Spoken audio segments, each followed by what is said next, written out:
guys? It's your girl Rosii here with Iconics Radio, and today we have an amazing icon in the building.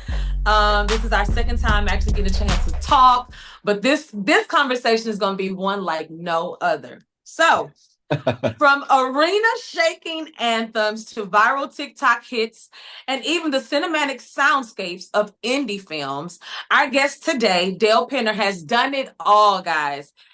You've definitely heard his work, whether you were rocking out to Nickelback's breakthrough album, The State, jamming to classic cuts from Loverboy, or scrolling through the latest TikTok trend with SM6 in the background. Now, with over 35 years in the game, Dale Penner is the Canadian audio wizard whose golden ears have helped shape the sound of many generations. Now, this is going to be a conversation, guys, that you definitely want to grab your pen and your pad because we're about to go to school, okay? Dale Penner, how are you doing today? I'm doing very well, Rosie. Thank you for asking. Oh my gosh, thank you for definitely taking out the time again yet to sit down with us and kind of go into your historic journey as an audio engineer, producer, and everything else that you bring to the music industry.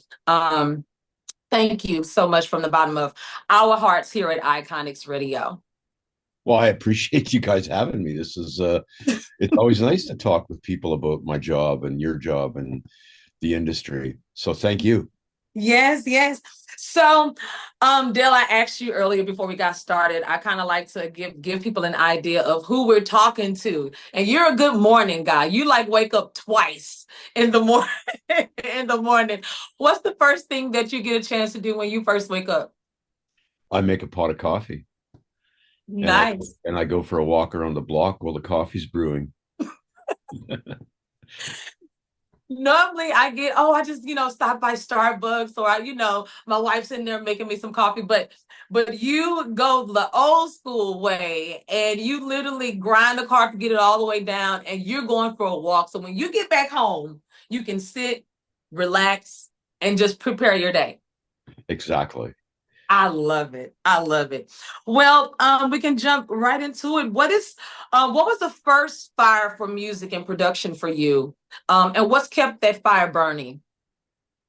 Oh man. Well, I started off actually working in an audio store a long time ago and just loved music and loved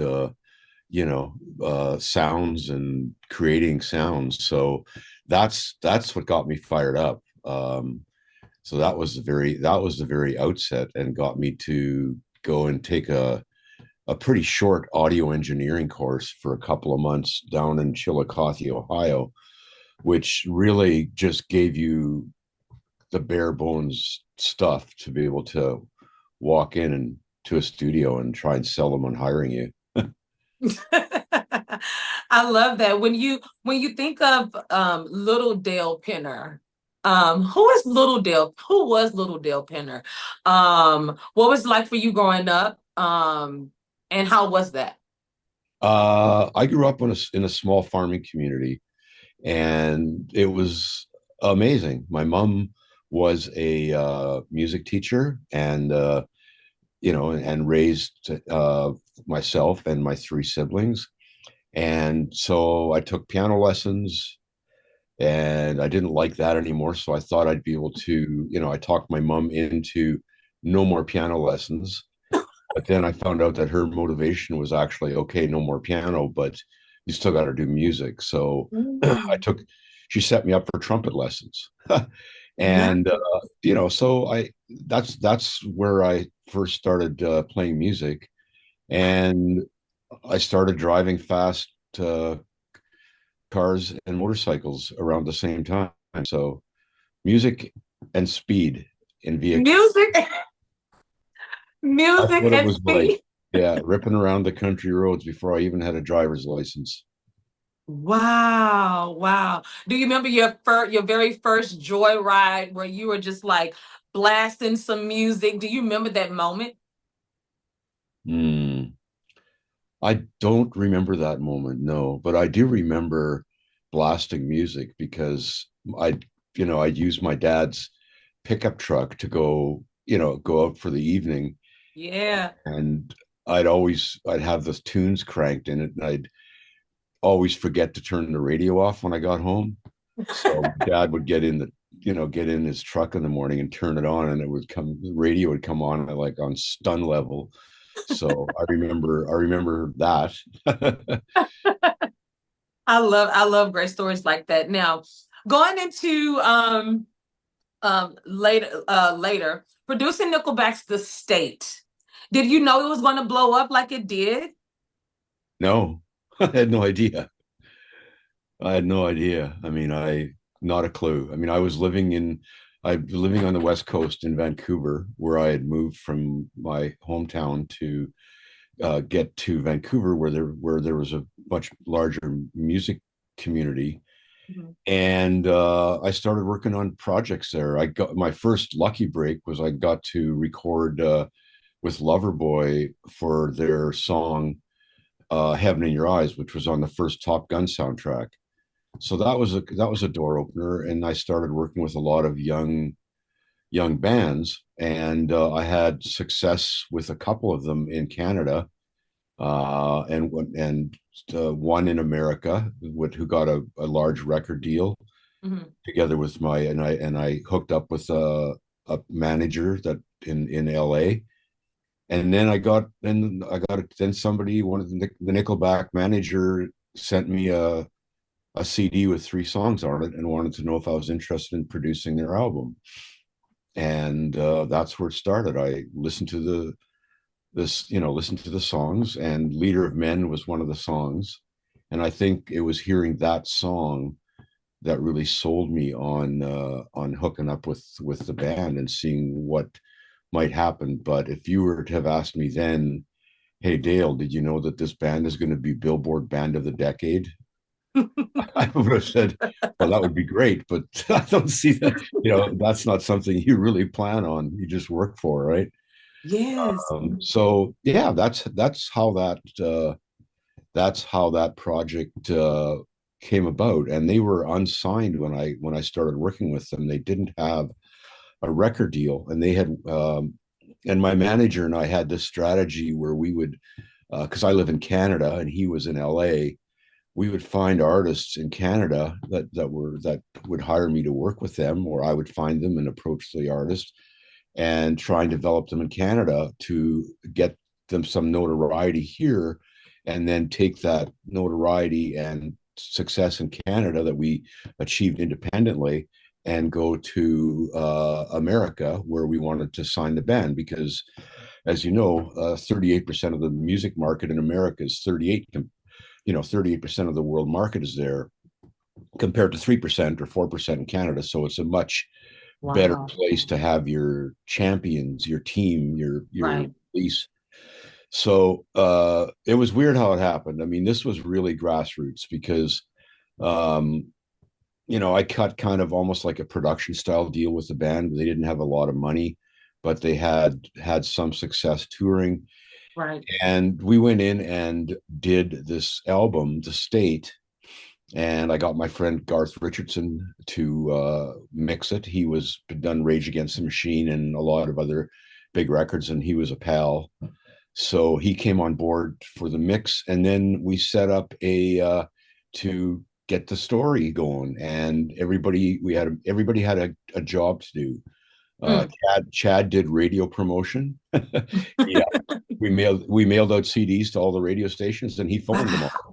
all like every week, like a radio promotion person would do. And we had we printed a bunch of CDs. We released them on consignment. Everybody, with my friends and family, the band's friends and family and fans and stuff. We kind of all we between us all we knew somebody in every in Canada. So we sent these people all a box of 50 CDs, Wow. and they went into record stores all across Canada and put the CDs in the stores on consignment. And the band had an agent, a fellow named Ralph James, who's also a friend, amazing agent. He still books the band's tours, and he helped do some shows. So we had a top 10 single at radio in Canada without any record company. And it Wow. was kind of funny because I remember being at a music industry event and looking at the charts in this magazine called The Record, which is like the Canadian version of Billboard. Mhm. And I'm talking to this dude, Paul Eastwood, I think was his name. He was the radio promotion guy for Universal Music. And so we're looking at the chart and he goes, "Oh, here, look at this band, Nickelback." He says, they didn't even list their label. He says, how uncool is that for the band not to include their label in this magazine? And I'm like, dude, they don't have a label. And he's like, what? So he went, What? so he was like, okay, well, I got to go phone somebody. Oh So my we God. got them, and then we started shopping it. My manager, we shopped it in America, and we had a number of different labels, and they ended up getting signed by Ron Berman, who was the A&R guy at Roadrunner. Mhm.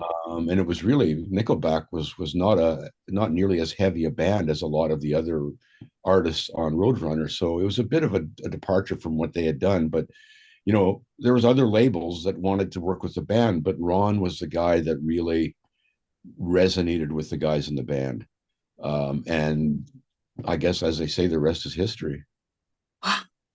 Man, oh my gosh. Okay, so one thing I was definitely like in depth with and listening to this entire amazing portion is the footwork, the hands-on. It was like this was social media before social media was Yeah, social media. it It was was. word of mouth. It was building the relationships with the audience, artists, with consumer. It was like literally everything that it takes to be successful.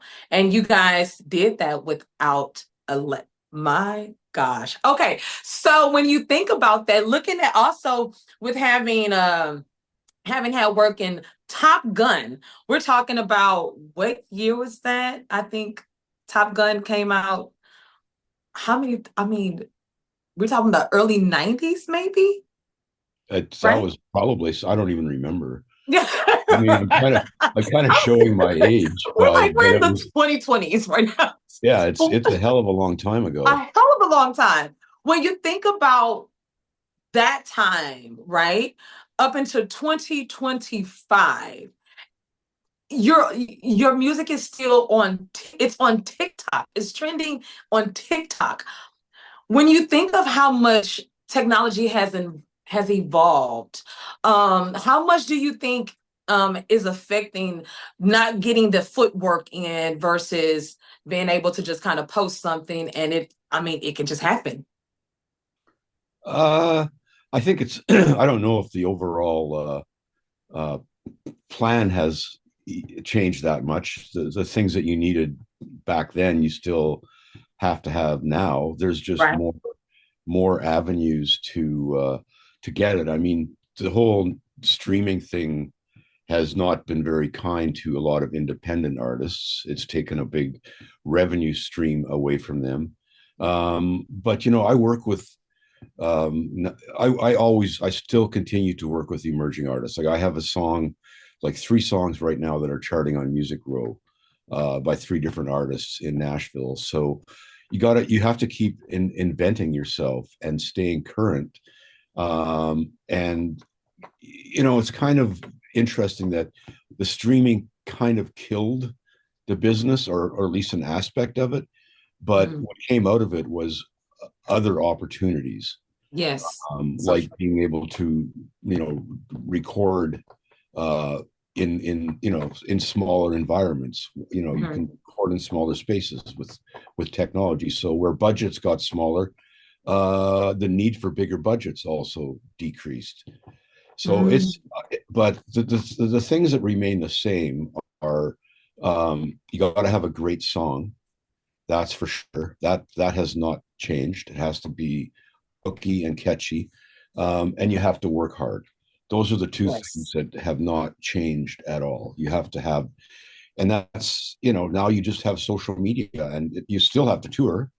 I think Yeah. that's important because that separates the pretend from the real.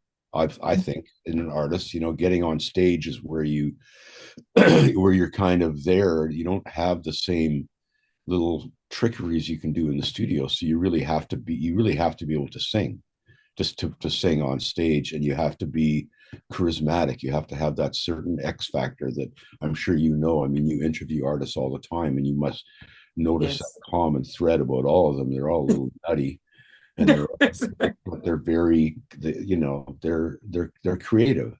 Yes, that is so true. By the way, Top Gun, the first Top Gun came out in 1986. I was born that year. Yes. I was born that year. Oh my gosh. And then I think the second one came out through Maverick 2022. So, I mean, Dale, oh my gosh, we're talking about so much history. You're such an icon. And it doesn't stop. You're working with artists right now, new artists right now at the time. Let's kind of get into that. And how do you maintain your touch without losing it, working with so many different styles of music now? Um, well, I'd be lying if I didn't say that there was a certain amount of luck involved, because that is a requirement in this business to really get to a certain level. There you have to have a little bit of luck. Yeah. But I think it's just because I really like my job, and I Mm, kept networking with people. And I give a lot of credit to my manager, although I'm not working, since the business has changed, I sort of do a lot of it on my own now. yeah. But he was a strong guiding force. And you have to reinvent yourself. I mean, when I first started working in the music business, it was vinyl and Mm. only vinyl. Only vinyl. It was before cassettes. Wow. Um, so you just adapt, you change. I mean, I'm sitting in my studio here, and I've got like what would have, I'm doing what would have required a huge studio and like $1 million worth of equipment or more, and I Mm, can do it here, and I can do it remotely. Like after this interview, I have a vocal session that I'm recording in Nashville from my house, from my studio here, and it's through session wire. So, and so I've embraced the technology that mm, allows me to remain competitive, and there's still, and I'm good at what I do, and there's still a need for experienced producers like myself. yes. And I network, like I met you at Springboard, and that's an event that I've networked. I've spoken at events at CMJ in New York. You just go to places where like-minded people hang out and find artists that you resonate with and make music. I mean, there's really no risk, because it's not like a job where you go and apply for a job at a factory or some other job that's more of a traditional format, because Right. you take that job on, and if it sucks, you're kind of stuck there. Yeah. So if I'm on a job that kind of sucks, I'm done like in 4 to 6 weeks. I don't, it's not a so it's just all these. I just have a lot of jobs. Like right now, I'm probably working on 5 different projects Mm, simultaneously. Uh, Whereas 20 years ago or 15 years ago, it would have been like I'd go somewhere, I'd make a record, I'd finish mhm. it, and then I'd come home, and then I'd go somewhere else and make. So you did like one thing at a time. But now it's just all spread out. It's different. And it's not even all from the same genre for me. In the last 6 months, I've recorded in Austin, Texas, Ruidoso, New Mexico, Las Vegas, Nashville, and Houston, or last 8 months probably.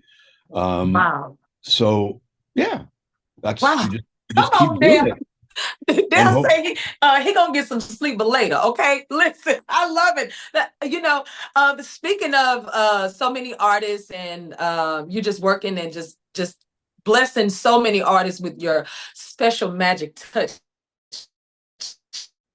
Let's dive into Synapse Publishing with the amazing Doris and her just lineup that's crazy and beyond. Let's talk about that and how did that come about and what's in the works right now.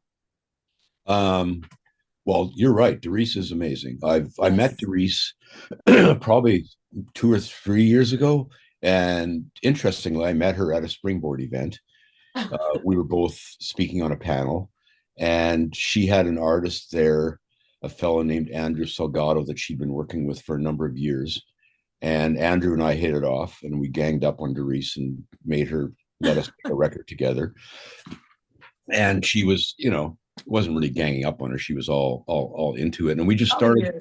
yes. That was the first project I worked on with her, and since there's been many others. In fact, I'm working on one, two with her right now. And the three singles that I mentioned that are tracking on radio are all signed to Synapse Publishing and labels. So um, I think we just have her and I have a similar way of working. Like she likes to find new artists and develop them and sign them, and I have a knack for helping new artists get out of the gate, make get some stuff going so they can get above the noise of that's happening at the bottom with a million other artists. Yes. So with Doris, there's a mutual respect. I really admire the way she conducts business. She's one of those people that's super honest, straight up, no bullshit. It's Hmm. just, this is what we're going to do. And when she says she's going to do something, that's what we do. And That's that's right. and that's the way I like to work. And I also really like the artists that she has. So yeah, we do. In fact, I've just an artist that I was working with that we're not part of, was not a Synapse signing, a band called the Garage Boys from Vegas. I produced an EP for them, and their first single's coming out in a month, or maybe. Nice. But they ended up doing like a promotion and distribution deal with Doris from Synapse. So our relationship has kind of evolved into you know getting our individual talents and sort of goals seem to align so that we just keep finding new stuff to do together. I love it. I love it. Well, you've helped us a lot of people make gold and platinum records. What did those moments mean to you? Well, it used to mean more chicks, but now I'm married. Dale, come Uh, on now, Dale. um, it's a what does it mean? Yeah, like what did those moments mean to you? Yeah. I don't never really thought about it like that. I mean, it's very cool because it's a showing of that a lot of people like the music you produced because they all went out and bought it. Uh, Yeah. so there's that, and it's also, I mean, I got them hanging on my wall, so I hope it draws some clients my way because it shows a level of success. And the one back there is the Yeah. Top Gun soundtrack. I mean, that's when they still had vinyl. That thing sold 13 million records, so that's pretty cool. Wow. So it's very it's awesome. I'm proud of it. Beautiful. Now, I think one of the questions I really had that I really wanted to get in, when you're scouting new talent, what are some of the things that you're looking for? Um, well, usually the first thing I look for is what their music is like. Like if I hear their music, is there something in their music that resonates with me Mhm. in a way that I feel I can bring something to the table? Like if I get fired up about an idea about, hey, we should, how about this or how about that, that's sort of an initial thing. If I'm impressed and sort of like hitting the right spot with it, and then you want to meet the people and just get a sense of what they're all about, um and see how serious they are about their music. Yeah. Those would be the first two things. Okay. I know also working alongside, as you mentioned, with the amazing Berry Coughing and going to volunteer your time at Springboard, so many different places. You've met so many different artists. So for you guys that are out there, when you go to Springboard, if you see Dale in the street, you know what he's looking for. So don't just go up to him with anything. Have your stuff together. You never know. Um, you are on social media. Where can people find you and support you? Um, I'm pretty at Dale Penner on everything, Instagram, Facebook. If you just Google my name, Dale Penner, the first thing that'll probably pop up will be my website, and if you click on that, you can find all my social media. I have a link tree. It's all the stuff is there. I like to think I'm pretty easy to find. I return all the emails I get from everybody, Awesome. and I'm Awesome. always interested to hear new music, whether it's something that ends up being a client or not. It's You never know. It's nice to stay in touch to see what people are doing, and I always every project I do, I learn something, which is really cool. Like, I mean, every project I do, I learn something, and Um, I still get nervous for gigs sometimes, and I know if I'm nervous for a gig, it's going to be a good one because it's a challenge. You probably know what yeah. I'm talking about when you Oh, feel a little nervous and challenged. That's a good spot to be in, I think, even no matter how long you've been doing something, that's that true. still to me is something that gets me fired up. I love it, Dale. Well, Dale, to finally, any last moments of words of encouragement to the listeners, any future aspiring audio engineers that's out there, any words of encouragement you want to leave them with? I would suggest that they just, I guess what what what worked for me was a combination of things, and one of them was getting a job as a like the low man in the totem pole in the studio, like the guy that painted the walls to get free studio time to Hmm. bring bands in and try.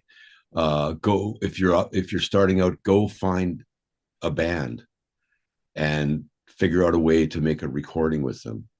Hmm. Um, and that's exactly it. I mean, just the business is a business of networking, and connections are very, very important. There you go. Guys, the one and only, the icon himself, Dale Penner, has joined us. Guys, thank you so much for tuning in to Iconics Radio. There's more to come soon. But with that being said, guys, say I love you to the one and only Dale Penner, Iconics Radio. We love you, Dale. Thank you Thank so you, much for your Rosii. time. Thank you so much for having me. Yes, we'll see you soon. And guys, remember, you can hear some of Dale's projects right here on Iconics Radio. Okay. Bye. See y'all. I'm back from Springboard Houston 2025. What a great time, and what a great group of artists Berry Coughing put together for this event. I'm now at my home studio to tell you a bit about some of my current and upcoming projects. Sarah Harralson. Her song Denim was featured on Iconics Radio this week and has been charting on Music Row for about a month. Delaney Ann, her track 232, which I produced in Ruidoso, New Mexico, is also on the Music Row charts and doing well at terrestrial radio, as is Derryl Perry, whose track Desperado is also on Music Row. Then there's the Garage Boys, a rock band from Vegas. I was in Vegas in January and produced 5 songs for these rockers. They do over 200 shows a year. Wendy Moten, the Wendy Moten, runner-up on The Voice very recently. Her song, You Are Worthy, that I produced and mixed, is on Play MPE right now. Andrew Salgado, his track I produced was top 50 on Music Row last year. And he's got a new song coming out that I also produced called Summer Love. Carson Alexander from Austin. Great young artist. Great song, Summer Wind. All of these artists I produced in collaboration with Synapse Publishing. Very proud of all of this music. And also thanks to Iconics Radio for playing all of these artists' music. Hey guys, what's going on? It's your girl Rosii. You know, we could not leave without playing a little game with the one and only Dale Penner. Dale, here's what's gonna happen. I don't know if you got anybody back there with you, but you may have Mr. Iconics over in the corner kind of rooting you on if you need some help. So what's gonna happen is I'm gonna ask you some questions, give you a few multiple choices, and you give me the correct answer. Are you ready? Sure. All right, Dale, here we go. Dale, what does a compressor do in a studio mix? A, makes the artist sing louder. B, controls dynamic range. C, adds auto tune. Or D, turns stereo into mono.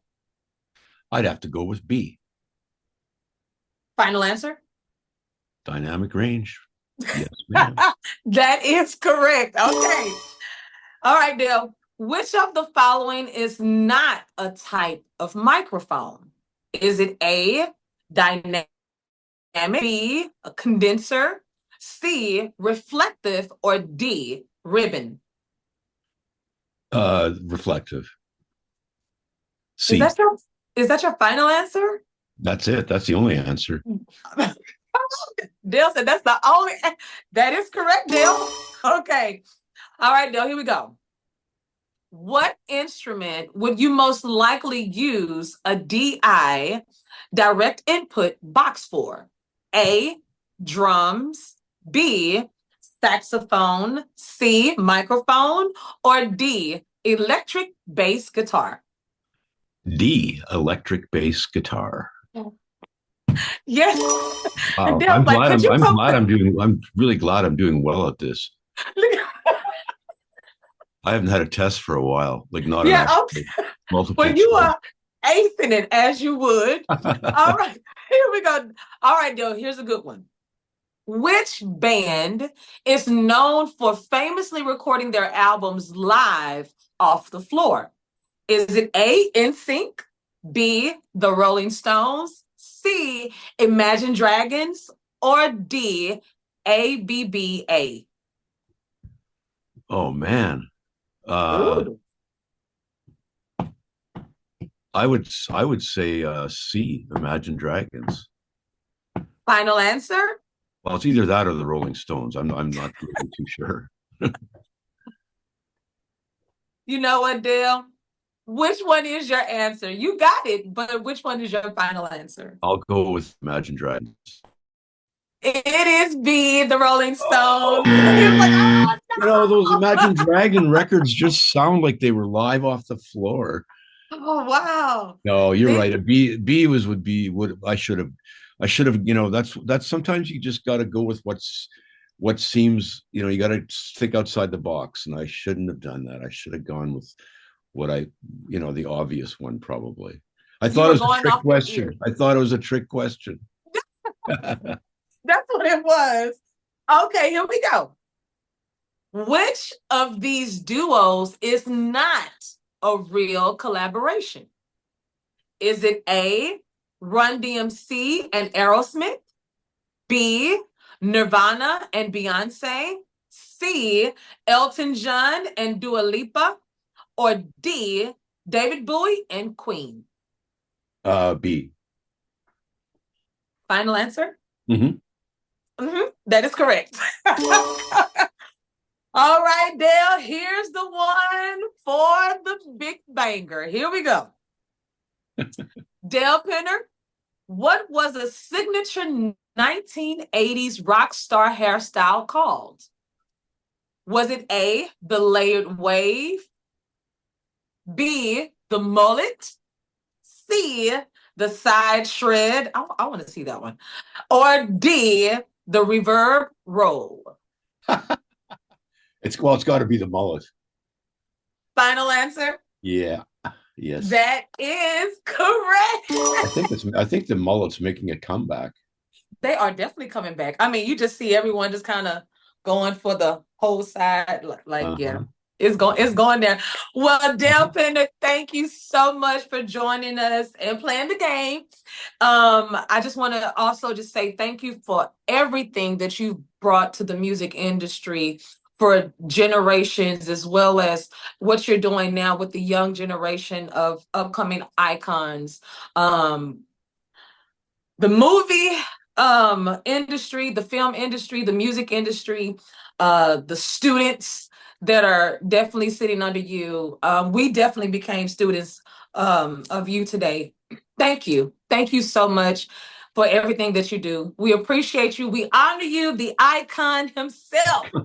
Well, Dale Penner. and right back at you, because thank you, Iconics Radio, and you and Anthony you are a great voice for independent artists, and I really appreciate all of the stuff that you do, all of the work you do, all of the networking you do, all of the broadcasting you do, all of the interviews you do for many of the artists that I work with. So it's fantastic. I feel very fortunate to have met you, and now I get to do an interview and find out more about you. So I can't wait till we see each other somewhere again. Definitely likewise. And it won't be the last interview, Dill. You have so much going on. We always want to know. Just keep us updated on everything, as well as the artists. So again, thank you. Enjoy this beautiful day. I see you still getting your coffee in, so enjoy that cup. And it was a pleasure. Thank you for welcoming us into your studio. You have a blessed day. We love you, Dill. Thank you, Rosii. Thank you so much. Okay, bye.